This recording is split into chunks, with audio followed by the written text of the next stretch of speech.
Did you know that if a horse does not want to hold still while you're trying to put the horseshoes on his hoofs, all you have to do is put duct tape on his nose and he'll hold still for you. Check it out.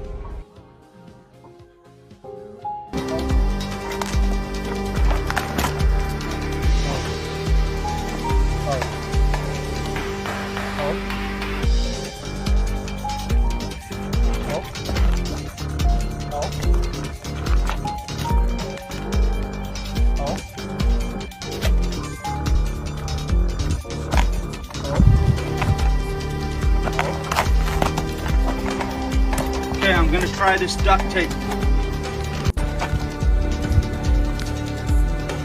I've seen videos and been told that this works, so we're going to try it and see.